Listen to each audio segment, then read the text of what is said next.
Guys, welcome back to the Real Estate Huddle, and we're going to talk about how to find and the process of finding the right property that's going to be a great investment for you down the road. And so this is episode 56, and we're going to kick it off by just talking about the process that we take people through, which we think is a very sound process to help them not only find a great home, but a great investment that's going to really do well over the long term.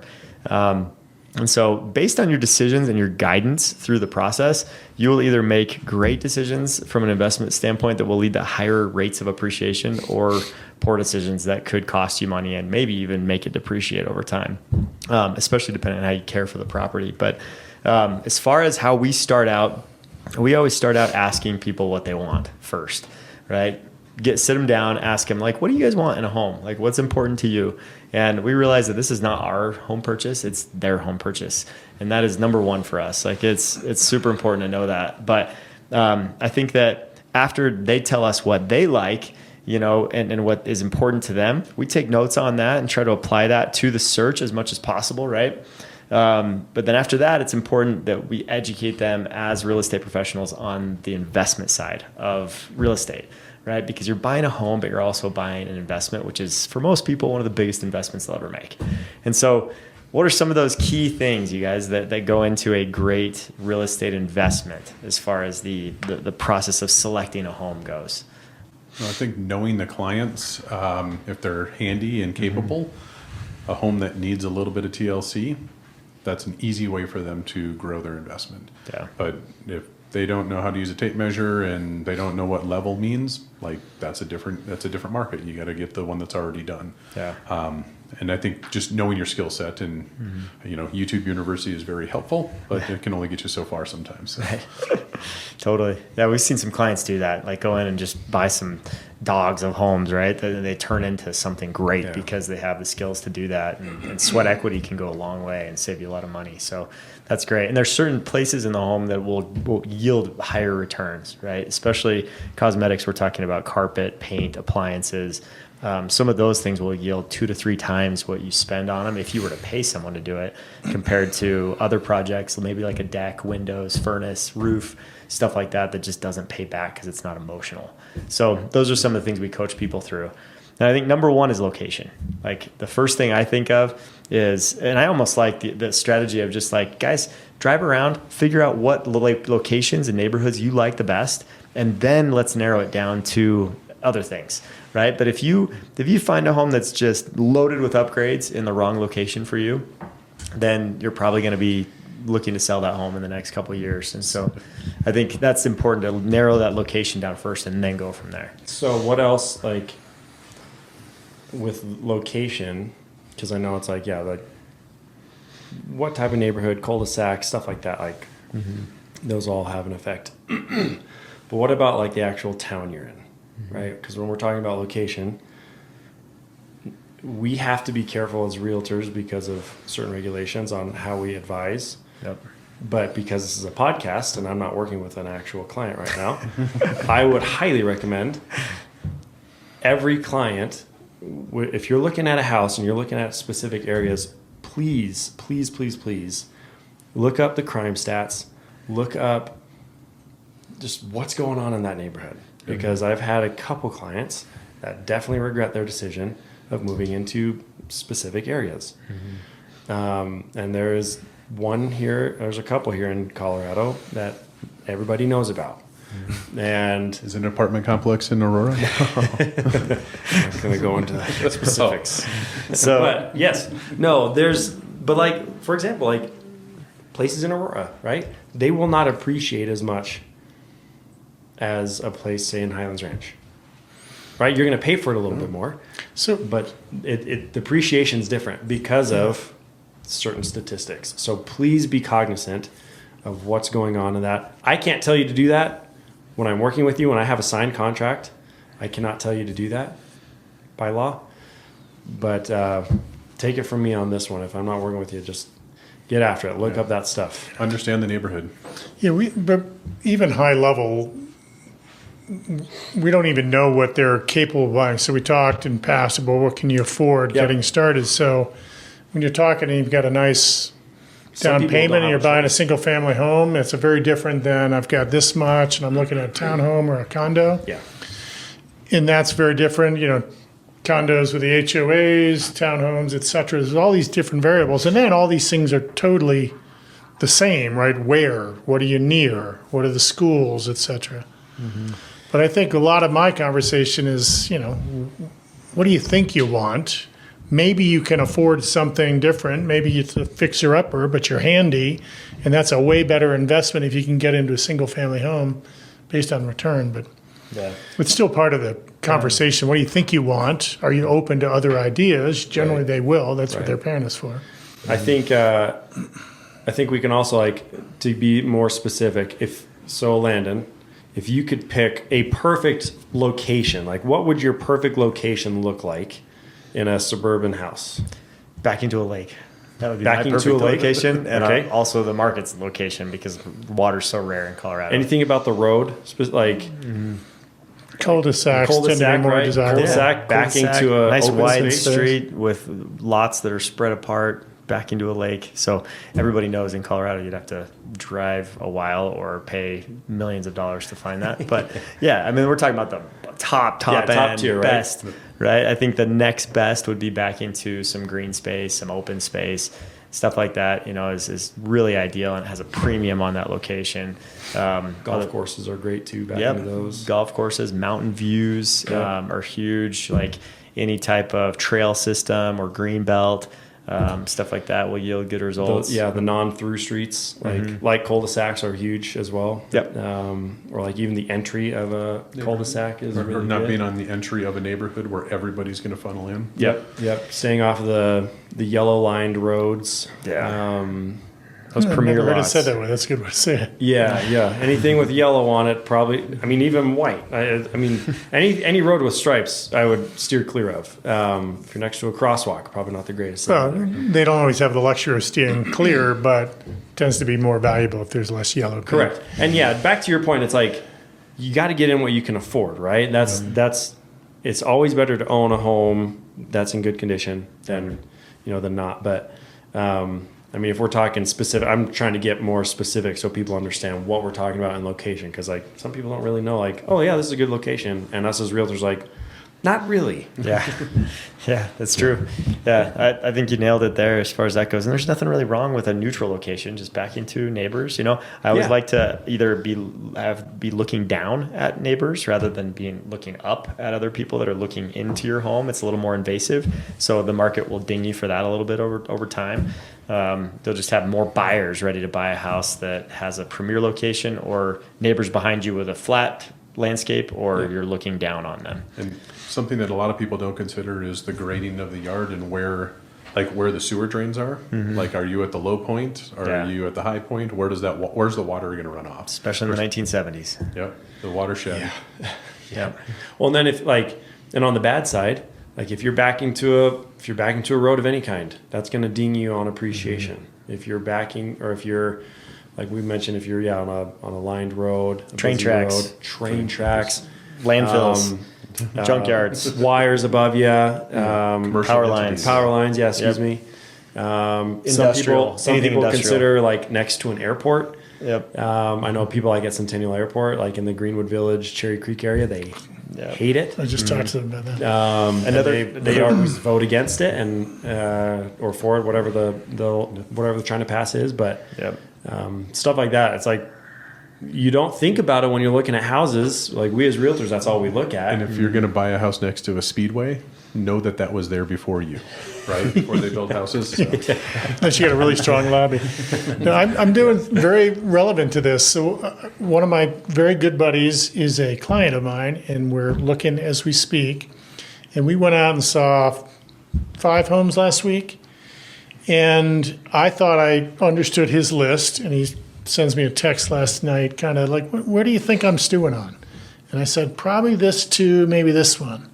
And he says, nope, this other one, which we had pretty much written off because it was not pretty. It had not been cared for. But it has this beautiful little sliver of a green belt coming right up to the backyard, and it's gorgeous.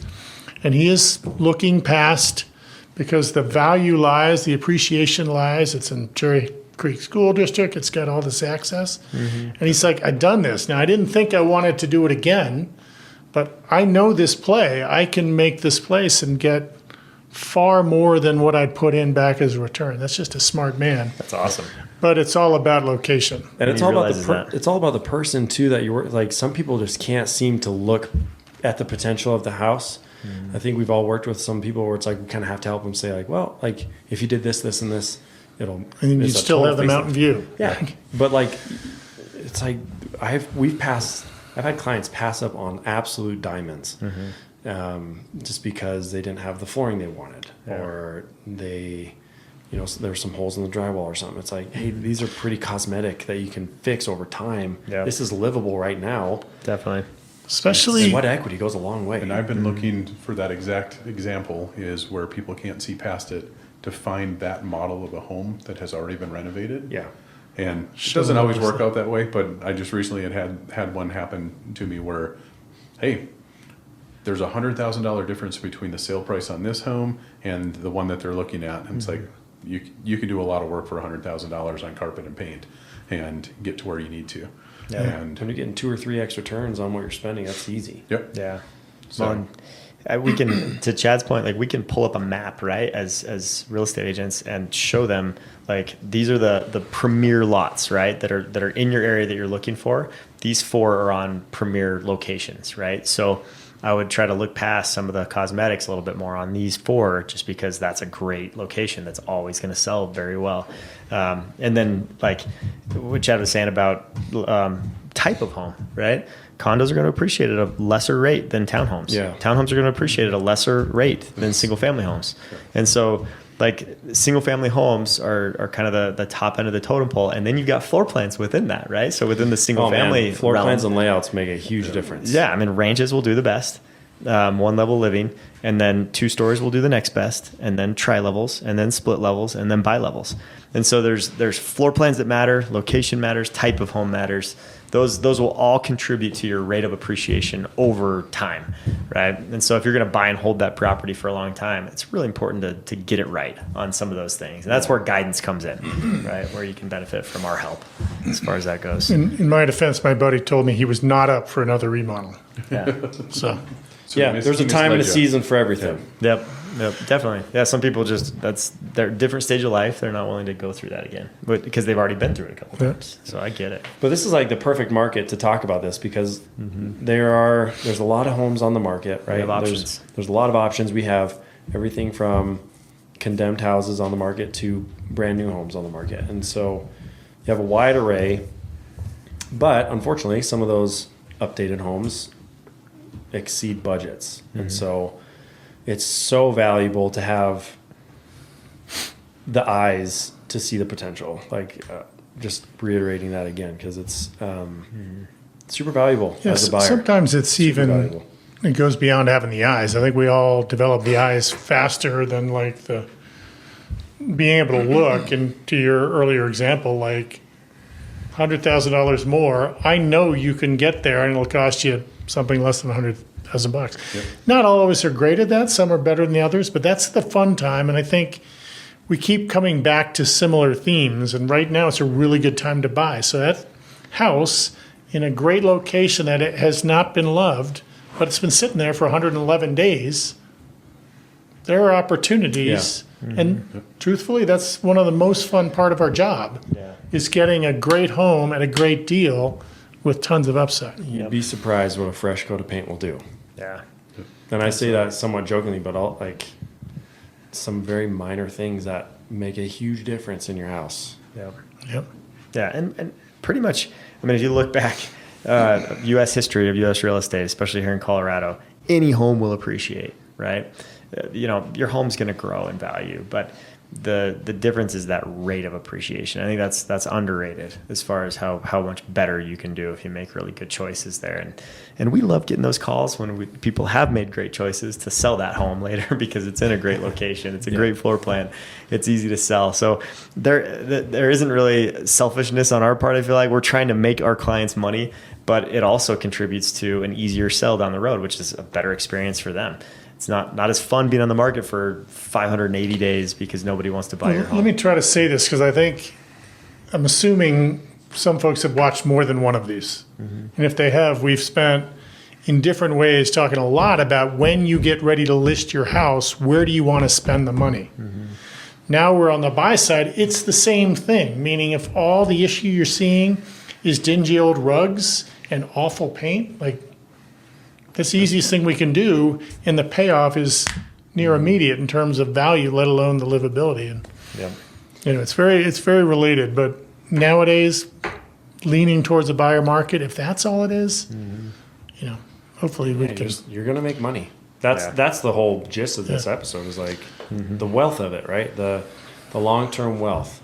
So making That was the last episode, but we also, but like if we're looking at it, we're looking for how to find the right property for, with potential appreciation and suitability for long-term wealth, right? Totally. So it's just, and these are small things, like small things to make a big impact. You got to kind of think of it on that type of scale, because it does kind of suck, like going into a house. I'm in a house right now where I need to redo all the flooring, like our carpet.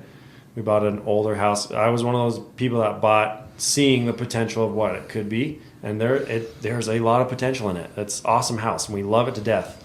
But we're having a hard time pulling the trigger on doing flooring, because we got to do it all in one. Basically, it's got to be one project, and it's 2,000 square feet above grade. So we have a big, and we want to do like VLP, right? The vinyl, the plank flooring, but it's expensive. And I know what it's going to do in the long run, but the initial investment's like, this is going to kind of hurt in the your beginning. kids and your dog aren't always done pain beating on points. things either. Yeah, I know. Yeah, that's kind of partially why we're waiting too.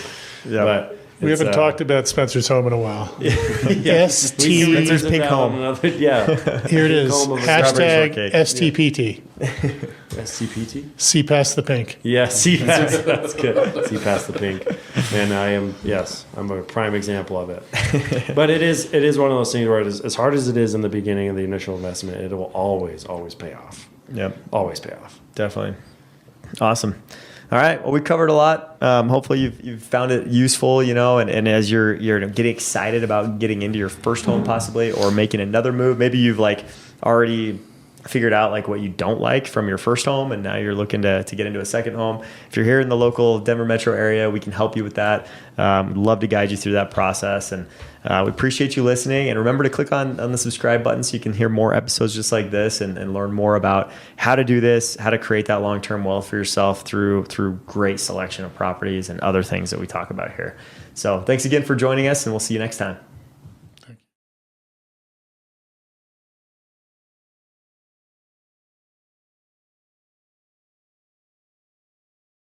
So if you have enjoyed what you're listening to and you'd like to hear more, make sure to press that subscribe button so that you can not miss out on any more episodes that are coming up. And also check out all of our contact information is below. You can see us at the dreamsmithteam.com to look up more information about our team and our history and all of the members of our team, and see contact information that you can reach us if you have any real estate needs. See you next time.